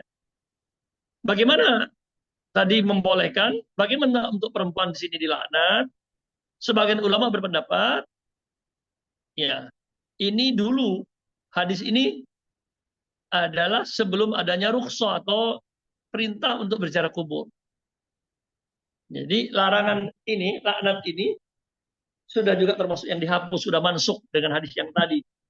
Silahkan sekarang ziarah kubur. Perintah untuk laki-laki, masuk di dalamnya adalah perempuan. Ini yang pertama. Yang kedua, larangan ini hanya berlaku bagi perempuan yang tadi. Ya, lafadznya ada dua ya. Zawarat yang sering berziarah melebihi kewajaran, melupakan tugas-tugas ya, tugas-tugas utamanya, mendidik anak, mengurus rumah tangga, umpamanya sampai habis waktunya ziarah kubur saja. Wisata religi terus, ditinggalkan anak istrinya, urusan rumah tangga lupa. Nah itu lafadznya zawar, lil mubalaghah, kan berlebih-lebihan. Atau larangan tadi atau dilarang tadi, dibenci tadi karena berkaitan dengan hal-hal negatif yang muncul saat perempuan tadi ziarah kubur. Seperti kemarin kita singgung terkait dengan boleh tidak perempuan mengiringi jenazah? Boleh, ketika dia bisa terhindar dari hal-hal yang diharamkan, seperti membuka aurat, meratap, ya, karena bercampur lagi perempuan, kemudian dia teriak-teriak, tidak ridho, kemudian sampai tarik-tarik baju, membuka aurat, itu yang pada dasarnya kan seperti riwayat Rubai, ya, sahabat wanita itu Muawad, ya, Rubai binti Muawad, bahwa lam yu'zam atau yang lainnya, nama sahabat perempuan itu kalau saya agak lupa pastinya siapa. Tapi disebutkan walam yu'zam alaina, larangan tadi tidak begitu ditekankan, tentu karena ada faktor-faktor tadi. Jadi tetap perempuan boleh mengiringi jenazah, boleh tadi ziarah kubur, tetapi tadi tidak sampai tadi larangannya tadi karena faktor-faktor yang apa dampaknya. Jadi tidak sampai haram karena. Jadi boleh perempuan ziarah kubur, bahkan dianjurkan juga fungsinya dua. Mereka perlu ingat akhirat, perlu semakin zuhud kepada dunia. Hanya jangan sampai berlebihan. Zawarat ya tadi. Jangan sampai juga apa namanya melupakan tugas-tugas utamanya. Jangan kemudian di sini sampai ya emosional, ya nangis berlebihan, kemudian sampai ya membuka aurat dan sebagainya. Ini yang kemudian ya di apa namanya disebutkan oleh para ulama alasan pelarangannya tadi atau makruh jadinya, tidak dikatakan haram pun ya, tapi dilarang lah gitu ya, dicegah. Ini juga berdasarkan pendapat ulama ini, mengapa perempuan tidak ada masalah, karena di samping mereka tujuannya adalah untuk juga mengingat akhirat, adalah Aisyah sendiri pernah melakukan itu. Ya. Mereka kepada Rasulullah, ya Rasulullah, bagaimana saya membaca apa yang saya baca ketika saya berziarah kubur. Ya. Itu diajarkan doa ziarah kubur itu. Artinya, loh, kalau nggak boleh perempuan berziarah kubur, ya Aisyah tentu dilarang juga. Untuk diklaim sebagai khusus bagi Aisyah tidak butuh dalil lagi. Karena dasarnya agama ini berlaku untuk umum. Ya, Allah Ta'ala. Ini terkait dengan ziarah kubur. Kemudian masih terkait dengan tadi larangan tadi ya. Hal-hal yang dilarang berkaitan dengan setelah dikuburnya mayit itu apa? Bisa kita lanjutkan oleh hadis 588. Silakan. Baik, silakan. Siapa yang berkenan membacakan? Langsung saja menyalakan mic. Pak Abdul Halik mau lagi? Atau Pak Hasan Basri atau Ibu Fatimah boleh? Silakan. Waktu Silakan. kita Ustaz, ya. Silakan, Bu. وعن أبي سعيد الخدري رضي الله عنه قال لعن رسول الله صلى الله عليه وسلم النائحة المستمعة أخرجه أبو داود. Satu lagi, berikutnya 589. Masih satu tema. وعن أم عطية رضي الله عنها قالت أخذ علينا رسول الله صلى الله عليه وسلم ألا ننوح متفق عليه. Ya. Jazakallah khair. Ya. Satu tema lagi tentang larangan niyahah. Niyahah itu apa? Meratap dan mendengarkan orang yang meratap. Karena kita baca hadis 588 wa an Abi Sa'id al-Khudri. Dari sahabat Sa'id al-Khudri, kalau tidak salah nama beliau Sa'ad bin Malik bin Sinan ya. Radhiyallahu anhu, mudah-mudahan Allah meridhai beliau, beliau berkata la'anah. Coba, kalau tadi juga melaknat ya. Jadi hal-hal yang dilarang itu yang haram-haramnya, yang jelas-jelas dilarang negatifnya tadi ya. Apa? Membuka aurat, kemudian menunjukkan ketidakridhaan pada keputusan Allah. Berikut di sini ada juga laknat Allah. Kalau tadi laknat tidak sebutkan siapa, di sini laknat Rasulullah. Ya sama ya. Rasulullah tentu mendapatkan info dari Allah ketika melaknat. La'ana Rasulullah SAW. Rasulullah SAW melaknat an-na'ihah. Perempuan yang meratap. Tentu penyebutan perempuan tidak hanya khusus ya. Kalau ada laki-laki juga yang meratap, ya tidak boleh. Tetapi mungkin min babit taghlib di sini, ya lebih banyaknya mayoritasnya yang melakukan ratapan itu dan juga mustami'atan dan yang mendengarkan ratapan itu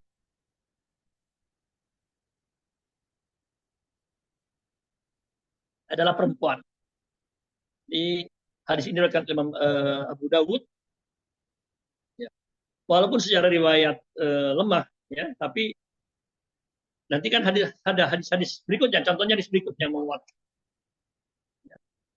Hadis berikutnya, wa an Ummi Atiyah, dari sahabat wanita Ummi Atiyah radhiyallahu anha qalat, beliau berkata, akhadha alaina Rasulullah sallallahu alaihi wasallam. Rasulullah memegang, mengambil, artinya meminta komitmen kami, ya, untuk tidak, ya,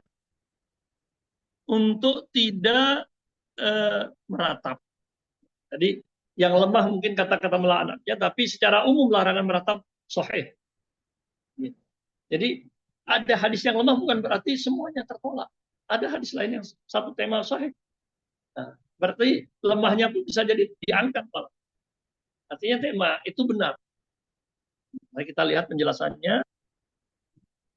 Apa itu meratap? Di sini disebutkan dalam bahasa niyah atau an-nuwah adalah raf'us sauti, ya, mengangkat suara. Jadi meratap yang dimaksud tadi mengangkat, bukan sekedar berteriak.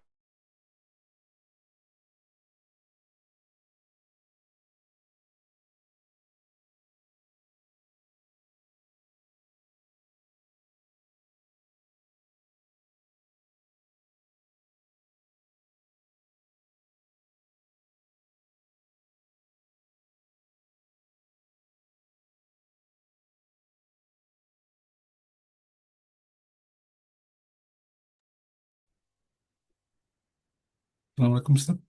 Ustaznya sepertinya terputus ya. Kita tunggu, mungkin Ustaznya sedang rejoin.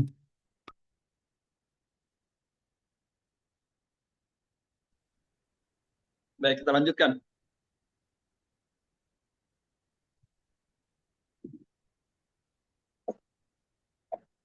Jadi meratap, mengangkat suara dengan menyebut keutamaan orang si mayit itu. Ya. Seolah-olah tidak ridho dia pergi. Menyebutkan kebaikan-kebaikannya, perbuatan-perbuatannya. Ya. Monggo di slide-nya dikembalikan. Silakan. Ya, Mas slide-nya Farouk. tolong. Ya, jadi sambil kita lanjutkan dulu, ya.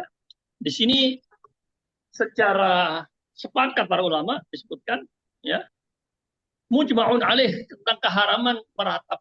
Meratap ini sambil memuji-muji mayit sampai, ya, berlebihan dengan menunjukkan ketidakridhoan dia meninggal. Ya. Rasulullah meminta komitmen para sahabat wanita. Kenapa juga disebutkan tadi wanita secara umum? Karena terjadi saat mereka dibaiat. Ya, makanya lebih khusus disebutkan wanita karena memang audiennya wanita dan dalam prakteknya mayoritasnya adalah wanita yang suka sentimental, ya, melankolis, emosional. Kedua hadis ini menunjukkan bahwa niyahah atau meratap tadi diharamkan sengaja mendengarkan, karena dulu ada budaya jahilah seperti itu, ya. Ya. Bukanlah orang yang memang sedih, memang asli, ya, sedihnya sedih sampai meratap itu seperti orang yang memang disewa untuk meratap. Dulu ada disengaja, seperti mungkin kalau sekarang paduan suara atau kelompok orang untuk meratap. Itu budaya jahiliyah seperti itu. Dalam riwayat Ibnu Mas'ud juga ada, jadi ada syahid lain juga disebutkan. Yang satu tema di sini, laisa minna man daraba bil hudud. Bukanlah kelompok dari kami orang Islam yang memukul-mukul pipi. Ini juga budaya jahiliyah. Wasyaqul juyub, merobek-robek saku kantong. Wada'a bid'awal jahiliyah, kemudian yang meratap menyebut-nyebut, ya, seruan-seruan jahiliyah. Kalau di kita alhamdulillah budaya ini bukan budaya kita, tapi intinya meratap, ya. Meratap yang kemudian menunjukkan ketidakridhoan akan takdir Allah. Kalau mungkin yang pernah melihat video atau gambar-gambar di Karbala itu ya, yang di Syiah itu kan memang mereka mukul-mukul muka gitu ya, udah sambil narik-narik gamisnya. Nah ini mudah. Jadi kalau itu tidak ada di tempat kita, tapi berarti tidak ada larangannya, yaitu larangan meratap secara umum. Ini bentuk-bentuknya. Mungkin di daerah lain ada lagi bedanya. Bentuk-bentuk meratap yang menunjukkan ketidakridhoan itu. Ya, maka kita diingatkan untuk tidak terjebak pada perilaku jahiliyah.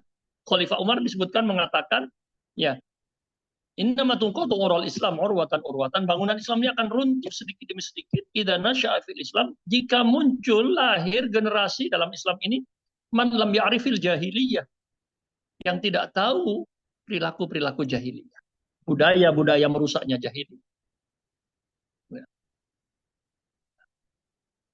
Juga dalam riwayat lain, ini hadis sahih muttafaqun alaih dari sahabat Abu Musa al-Asy'ari, bahwasanya Rasulullah SAW pernah bersabda, ya,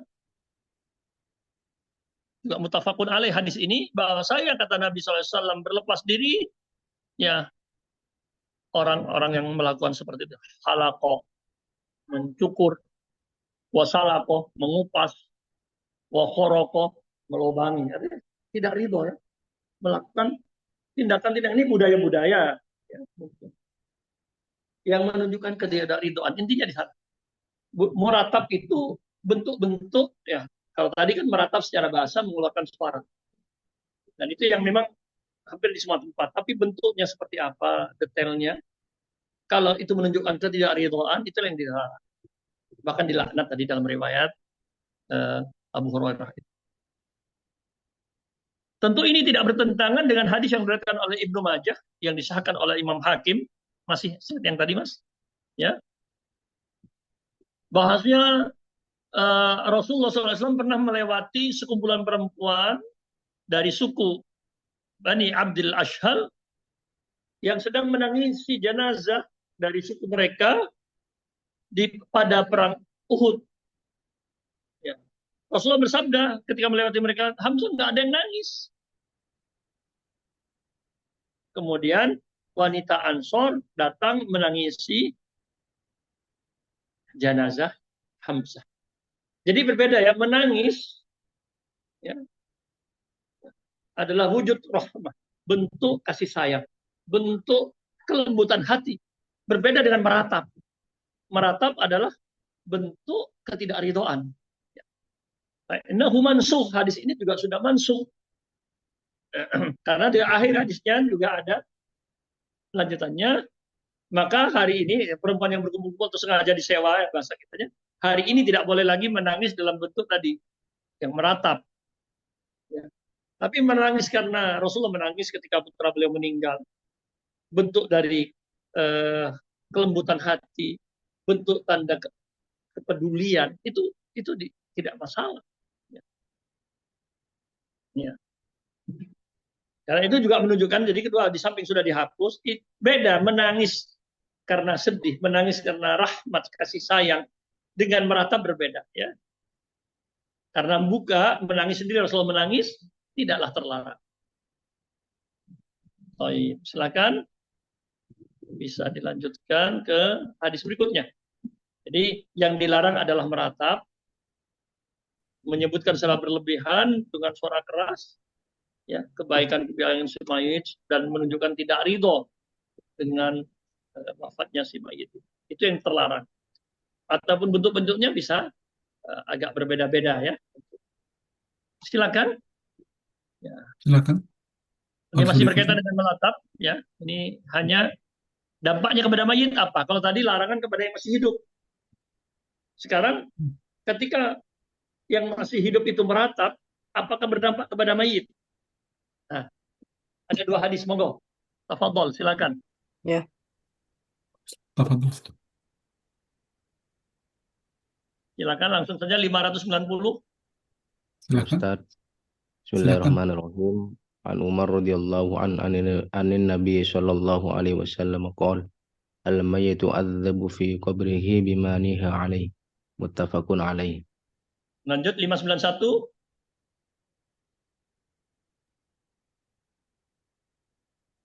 Ya, walahuma nahuhu anil Mughirah bin Syu'bah. baik, jazakallah khair.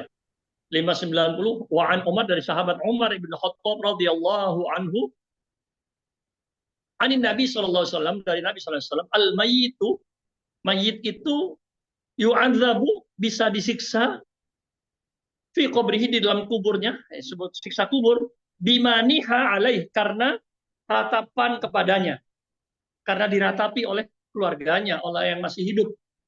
Hadis ini sahih muttafaqun alaih. Walahuma 591, bisa digeser. Dan dalam juga riwayat keduanya Bukhari Muslim. Nahwu, seperti itu juga, anil Mughirah ibn Syu'bah, dari sahabat yang berbeda. Apa namanya tadi? Kalau tadi dari sahabat Umar, ini dari sahabat Mughirah bin Syu'bah. Namanya apa? Hadis dari sahabat yang berbeda tapi satu tema. Namanya syahid, ya. Nanti kalau baca kitab hadis atau kitab-kitab fikih dan sejenisnya, walil hadisi syahidun. Hadis ini memiliki syahid, maksudnya ada riwayatnya dari sahabat yang lain. Menunjukkan bahwa hadis ini tidak bersumber di satu orang. Menunjukkan dia punya sumber yang banyak, beragam, dan menambah kekuatan di situ. Ya. Jadi Imam Bukhari Muslim, ya, seperti hadis Umar tadi, ya.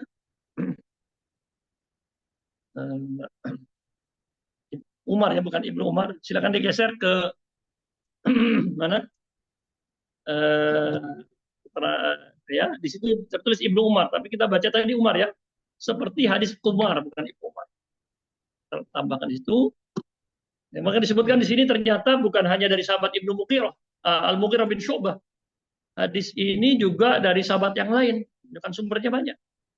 Larangan niyaha yang berakibat berdampak kepada mayit. Ada juga dari sahabat siapa? Kathiratun, ya. Banyak sekali sahabat-sahabat lain. Hadis-hadisnya banyak yang menunjukkan bahwa mayit bisa mendapatkan siksa gara-gara ratapan dari orang yang masih hidup. Kemudian ada pertanyaan, mengapa orang tadi disiksa gara-gara perbuatan orang lain? Kan dia sudah meninggal, yang meratap orang lain yang masih hidup. Kenapa dia mendapatkan dampaknya, dampak buruknya?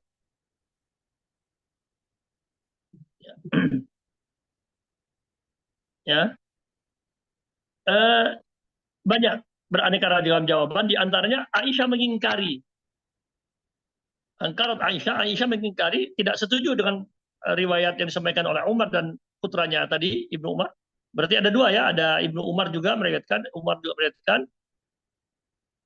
Apa alasan Abu Hurairah? Tidaklah seorang itu mendapatkan dosa karena perbuatan orang lain. Ya. Ternyata bukan hanya Aisyah yang tidak setuju dengan pandangan ini, bahwa mayit mendapatkan dampak buruk, mendapatkan siksa gara-gara perbuatan orang yang masih hidup, ratapan mereka. Termasuk Abu Hurairah mengingkari ini. Tapi kemudian Imam Qurtubi memberikan jawaban terhadap pengingkaran Aisyah ini. Yang pertama, bahwa hadis ini mungkin tidak didengar oleh Aisyah, didengar oleh sahabat-sahabat yang lain yang banyak juga. Maka pengingkaran Aisyah tidak berarti meniadakan hadis itu. Kemudian hadis ini bisa juga ditakwil, ditafsirkan. Ya. Di antaranya dipadukan. Ya. Bagaimana di hadis ini dikatakan disiksa, dan ayat tadi tidak ada mendapatkan dosa karena perbuatan orang lain. Jadi kubur ini kan masih alam barzakh, ini masih berkaitan dengan dunia. Ini penafsiran yang pertama. Maka berlakulah hukuman atau akibat siksa di sini gara-gara perbuatan dosa orang lain, sebagaimana firman Allah dalam surat Al-Anfal, wattaqu fitnatan la tusibanna alladziina dzalamu minkum khassah. Ya. Itu bukan perbuatan saya, tapi karena kita diam, tidak melarang juga, itu akibatnya berdampak pada kita. Takutlah kepada fitnah yang tidak hanya menimpa orang-orang yang zalim, musibah, hukuman, sanksi, Allah kasih kirim longsor, tsunami dan sebagainya, yang kemudian ya Ya, zalamu yang karena pembalakan hutan dan sebagainya yang kemudian dilakukan oleh segelintir orang, yang lainnya diam, tidak sanggup, tidak mampu, tapi kena juga imbasnya. Jadi di alam barzah masih mungkin terkena dampak. Ini jawaban pertama. Ya, dampak hidup dunia. Jadi tidak bertentangan dengan ayat mengatakan wala taziru wizra ukhra. Ya, seorang tidak mendapatkan dosa atas perbuatan dosa orang lain. Ya, karena itu nanti di akhiratnya, tapi di alam kubur, alam barzah, ya, kalau itu yang sudah nanti setelah dibangkitkan dari kubur, ya. Ini juga ada penafsiran yang lain, takwil yang lain. Di antara Imam Bukhari mengatakan yang pertama bahwa ya dia disiksa karena dia juga sudah ya di masa hidupnya juga mengakui atau biasa melakukan seperti itu. Artinya juga membenarkan, melegalkan meratap itu. Ya. Tapi kalau dia sesungguhnya di dunia tidak setuju itu tidak. Ini ya Imam Bukhari mentakwil atau menafsirkan seperti itu hadis ini. Jadi kalau dia di dunia ridho, bahkan dia memang kebiasaannya seperti itu, ketika dia meninggal dan diratapi, ya dia disiksa. Kalau dia di dunia tidak setuju, tidak meratap, ya meratap terhadap jenazah dan dia juga tidak setuju, tidak menganjurkan, tidak melakukan, maka ya tidak, ya.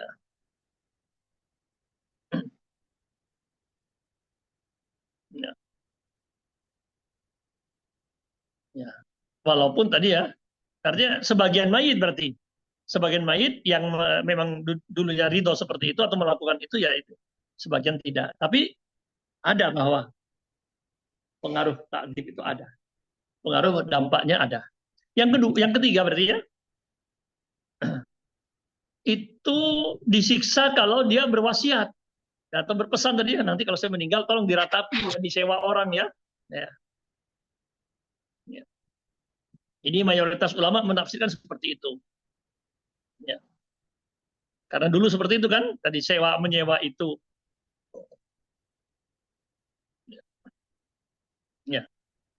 Ya. Yang umpamanya dia pun maunya berpesan, kemudian tidak terwujud terlaksana, mungkin kurang dana dan sebagainya, itu pun bisa disiksa karena dia sudah berpesan. Ya. Kalau terjadi berarti juga disiksa karena tadi berpesan dan terwujud terlaksana. Ya. Kenapa? Karena terjadinya meratap tadi karena pesan dan sebabnya dari dia. Bisa digeser berikutnya, ini masih ada beberapa penafsir sampai 5 ya, atau sampai ke 6. Yang ketiga, yang keempat tadi, ini katanya khusus bagi orang kafir. Ya. Artinya azab itu ada gitu ya, hanya tafsirannya. Tadi ada yang khusus apa namanya tadi kita bisa lihat ya. Pertama tadi ya,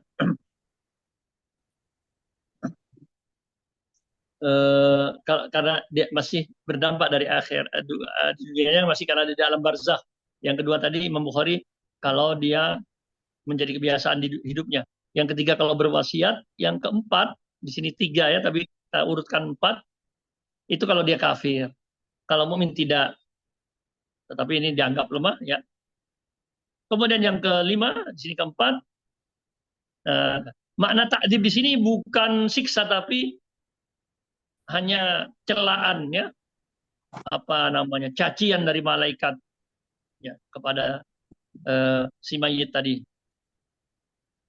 Ini berdasarkan juga hadis riwayat Imam Ahmad dari sahabat Abu Musa Al-Asy'ari secara marfu dari Nabi SAW, bahwasanya mayit itu disiksa karena sebab tangisan orang yang masih hidup. Ketika orang yang tangisan yang dilarang di sini maksudnya yang meratap tadi, ya, aduh, orang yang banyak membantuku, yang menolongku, kenapa meninggal? Yang memberikan aku pakaian, ya, seolah-olah ketergantungan betul sampai merata menyebutkan kebaikan-kebaikannya. Ya. Jadi karena tadi celaan di sini bukan adab tapi apa maknanya di sini adalah Itu beberapa penafsiran dan intinya adab dalam pengertian apapun tadi terjadi. Ya, malaikat mencelanya. Ada pengertian yang keenam atau yang kelima di sini bahwasanya malaikat itu apa sih mayit tadi merasa kesakitan, bukan adab hukuman tapi merasakan ya kesedihan. Kok keluarga saya meratap sih? Jadi bukan siksa tapi dia sedih, kecewa. Kok keluarga saya meratap sih? Ya, kasihan kepada mereka ya. Ya, ini diantaranya Muhammad bin Jarir Tabari ya, ini juga dikuatkan oleh Al-Qadhi Iyad. Jadi takdzib di sini bukan disiksa tetapi merasa kasihan sedih terhadap pelanggaran yang dilakukan oleh keluarganya. Di antara dasarnya adalah hadis Nabi SAW melarang seorang perempuan menangis kepada anaknya. Ya, ya, ya. Ya kalau menangis kata Rasulullah itu apa? Nanti akan mengganggu ya jenazahnya itu. Wahai hamba Allah, jangan kalian siksa saudara kalian. Ya, ya. Nanti juga ada riwayat menyebutkan bahwa amal-amal manusia juga ditunjukkan kepada jenazah itu. Dan banyak penafsiran lain. Intinya ya kita dilarang meratap dan akhirnya berakibat kepada si mayit, baik bentuknya kesedihan ataupun betul-betul bentuknya siksa. Dan yang kita hindari. Baik, kita lanjutkan lagi ya. Sepertinya berat ya menyelesaikan ini sampai 98. Ini kita baru sampai 92. Tapi kita sudah berusaha. Monggo lanjutkan lagi ya. Silakan langsung saja membacakan biar Iya. kita bisa. Tafadhol Pak. Yang sebelumnya. Bismillahirrahmanirrahim. Wa an Anasin radhiyallahu anhu qala syahidtu bintan lin Nabi sallallahu alaihi wasallam tudfanu wa Rasulullah sallallahu alaihi wasallam jalisun indal qabri faraitu ainaihi tadma'ani rawahul Bukhari. Ya, baik ya. Jazakallah Ustaz Ghufran. 592 wa an Anasin dari sahabat Anas radhiyallahu anhu qala, beliau berkata, qala syahidtu, saya menyaksikan bintan lin Nabi sallallahu alaihi wasallam. Nanti dijelaskan siapa yang masukkan putri Nabi di sini. Ada yang mengatakan Ruqayyah tapi dianggap lemah, ada yang mengatakan Ummu Kulthum yang dianggap lebih kuat. Putri Nabi dikubur, kata Anas, saya hadir menyaksikan Rasulullah SAW jalisun indal qabr, duduk di sisi kubur, bukan di atasnya, indah bukan ala ya. Nanti karena ada larangan duduk di atas kubur. Nah, ketika itu saya melihat beliau, faru'aituhu, saya melihat kedua mata beliau tadma'ani, menangis, mengeluarkan air mata. Hadis sahih riwayat Imam Bukhari. Ya, bisa kita lihat penjelasannya di sini ya. Bahwa yang dijelaskan oleh ahli sirah di sini Imam Al-Waqidi, yang dimaksud putri Nabi di sini adalah Ummu Kulthum. Yang berpendapat bahwa putri Nabi yang dimaksud di sini adalah Ruqayyah, ya, dibantah oleh Imam Bukhari karena ya,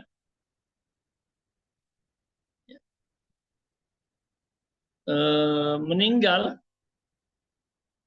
Ruqayyah itu Rasulullah saat perang Badar. Jadi Rasulullah tidak hadir penguburannya. Itu hadis ini menyebutkan Rasulullah hadir, berarti kan yang maksud ada putri beliau Ibnu Kulthum.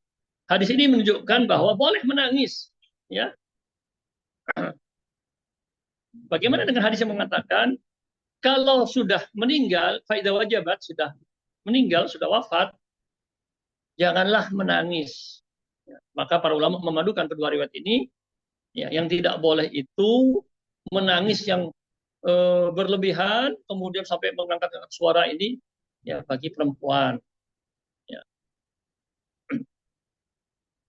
Karena akan mengantarkan kepada meratap kalau sampai berlebihan nangisnya. Ya. Walaupun tidak menyebut keutamaan-keutamaan tadi kan, tidak memuji-muji, tetapi tangisan yang emosional, ya, apa tadi, ya, berlebihan emosional itu bisa sampai berteriak-teriak dan mengandung fitnah, umpamanya dalam bab apa, kemudian membuka aurat, mengundang ya, ketidakridhaan, itu yang di stop. Jadi menangis sendiri tidak masalah, cuma bagi perempuan yang emosional tadi, jangan ya, jangan menangis keras-keras. Menangis tidak ada masalah. Rasulullah di sini laki-laki dan di tempat umum pun di kuburan tidak masalah. Perempuan pun menangis juga sebagai bentuk kasih sayang, bentuk kepedulian, tidak ada masalah. Yang dilarang tadi mengeraskan suara sampai ya kemudian meratap tadi, tidak ada itu. Jadi ini masuk dalam pencegahan. Menangisnya itu sendiri dengan suara keras dicegah, tapi dengan suara lirih tidak ada masalah. Ya. Tentang mengubur di malam hari dan masih banyak lagi tentang menghidangkan. Apakah kita lanjut atau kita cukupkan dulu? Waktunya juga terbatas. Monggo, bagaimana, Mas Wahyudin? Masih Boleh ada satu lagi, 8, boleh? 5 hadis lagi. Apa mau satu lagi, Ustaz, terakhir? Boleh ya. Boleh? Silakan Terakhir, 593. Masih tersisa baik. 4 lagi. Langsung saja, mungkin Pak Agus, hadis terakhir untuk kajian kali ini. Silakan Pak Agus. Baik, Ustaz.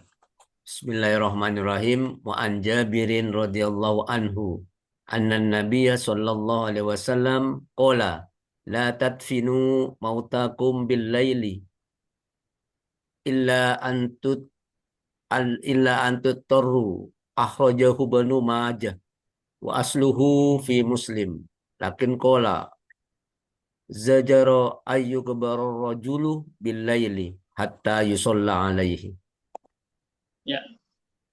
Terima kasih. 593 hadis terakhir insyaallah dalam pertemuan pagi ini. Wa an Jabir, dari sahabat Jabir bin Abdullah Al-Ansari radhiyallahu an, mudah-mudahan Allah meridai beliau, anna Nabi sallallahu alaihi wasallam qala, Nabi sallallahu alaihi wasallam bersabda, la tadfinu mautakum bil lail. Jangan kalian kuburkan jenazah kalian di malam hari illa an tattaru. Bukan tuttaru ya, tattaru kalian terpaksa. Kalau tuttaru kalian dipaksa. Kalau tattaru kalian terpaksa, kalau tuttaru dipaksa mungkin kondisi alam. Bisa juga dibaca dua ya. Kondisi dan sebagainya memaksa gitu ya. Akhrajahu Ibnu Majah, diriwayatkan Ibnu Majah, wa asluhu, tetapi asal hadis ini ada juga dalam Muslim. Riwayat Ibnu Majah lemah, tetapi riwayat Muslim itu menguatkan. Jadi secara umum hadis ini bisa dipakai, apalagi menjadi riwayat Muslim. Ya. Tapi di situ ganti dari naha, nanti larangan. Di situ Rasulullah menggunakan kata zajaro, ya, sama artinya mencegah, melarang. An yukbaru rajul, seorang itu dikubur bil lail, di malam hari, hatta yusalla alaihi. Ya. Ya, larangannya juga ada sebabnya. Berarti bukan tidak boleh. Khawatir belum disolatkan. Karena kondisi dulu tidak seperti sekarang ya. Gelap dan sebagainya. Sehingga sedikit orang yang bisa datang sholat dan sebagainya. Baik, kita lihat penjelasannya. Ya, Rasulullah SAW ya, melarang dikubur di seorang laki-laki atau jenazah dikubur di malam, mayit dikubur di malam hari sampai ia disolatkan. Kecuali tadi at-tattaru darurat. Ya, ini pendapat sebagian ulama. Ya. Apa larangannya juga disebutkan tadi? Disebutkan walaupun tidak jelas sumbernya, di sini kata keterangannya tidak menemukan dasarnya, maksudnya kesahihannya tidak tahu seperti apa. Ada keterangan yang menyebutkan alasannya mengapa. Karena malaikat siang itu lebih lembut daripada, lebih penyayang, lebih lembut, lebih santun lah dari malaikat di malam hari. Ya. Tentang riwayat Muslim tadi, Rasulullah SAW suatu hari berkhutbah menyebutkan seorang dari sahabatnya yang meninggal kemudian dikafankan, kafannya tidak cukup, dikubur di malam hari, ya. Kemudian beliau melarang dikubur di malam hari sebelum disolatkan kecuali seorang tersebut terpaksa, begitu. Ya. Jadi larangan ini sebenarnya bukan terkait malamnya semata, tetapi ketika ada hal-hal yang tidak sempurna, mengurangi kesempurnaan prosesi jenazah mulai dari memandikan, mengkafankan, mensolatkan dan sampai menguburkannya. Ya. Jadi dari keterangan ini bisa disimpulkan tidak ada masalah ya menguburkan di malam hari selama tidak mengurangi kesempurnaan itu. Jangan sampai kalau tidak disolati, ya mungkin kalau tidak disolati sama sekali kan fardu kifayah ya, tetap tapi jumlahnya yang sholat mungkin sedikit karena malam hari. Ya, tidak dikafankan dengan baik. Ya. Kalau umpamanya ditunda sampai besok paginya, sampai siangnya, kemudian ada kemaslahatan seperti yang hadir sholat semakin banyak, atau orang yang diharapkan doanya, orang solehnya, tidak ada masalah. Tidak termasuk, ya, tidak menyegerakan, tapi memang untuk kemaslahatan yang jelas, karena malam mengurangi keoptimalan umpamanya. Tapi ketika tidak mengurangi itu tidak ada masalah. Disebutkan bahwa Ali radhiyallahu an menguburkan Fatimah di malam hari. Sahabat menguburkan Khalifah Abu Bakar di malam hari. Jadi intinya, ya, larangan tadi tidak, ya, tidak ada larangan, apalagi tidak ada yang menghalangi untuk dikubur malam hari. Allah taala alam. Demikian yang bisa sampaikan. Insya Allah masih tersisa 94, 95, 96, 97, 98. Ya, sekitar 5 hadis, tapi pendek-pendek. Mudah-mudahan bisa dituntaskan pekan depan. Mohon maaf, pagi ini belum bisa dituntaskan karena waktu. Khawatir kawan-kawan, rekan-rekan, jamaah sekalian ada yang sudah punya hajat lainnya. Saya kira demikian, kurang lebihnya mohon maaf. Wallahu taala alam. Assalamualaikum warahmatullahi wabarakatuh.